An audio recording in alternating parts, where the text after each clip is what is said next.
اور 5 اگست سے لے کر آج کی تاریخ تک مسلسل کرفیو ہے، جس میں 80 لاکھ لوگ اس وقت یرغمال بنائے گئے ہیں، محصور ہے، اور 80 لاکھ کشمیری عوام اس وقت زندگی اور موت کی کشمکش میں ہیں۔ کشمیر کے لوگ پاکستان کی طرف دیکھ رہے ہیں، ان کے دروازے پاکستان کی طرف کھلتے ہیں، پاکستان کی محبت میں مرتے ہیں، اور کشمیر کے جو بچے ہیں، بوڑھے ہیں،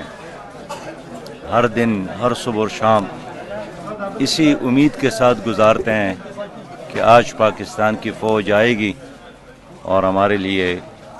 نجات کا ذریعہ بنے گی۔ لیکن ہمیں افسوس ہے کہ پاکستان کے حکمرانوں نے 5 اگست سے لے کر آج تک 80 دن ہونے کو ہے، کچھ بھی نہیں کیا، اور وزیر اعظم صرف یہی کہتے ہیں کہ میں نے ایک تقریر کی ہے اور اس تقریر کو کافی سمجھتے ہیں۔ لیکن یہ تو ظاہر ہے تقریر سے کوئی ملک نہ آزاد ہوا ہے نہ آزاد ہوگا، اور اب ایک عملی اقدام کرنے کی ضرورت ہے۔ اس وقت جو اسلام آباد میں شور شرابہ ہے، اس شور شرابے میں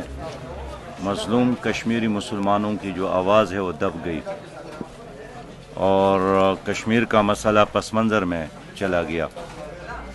اور کشمیر کا ایشو ہمارے اپنی سیاسی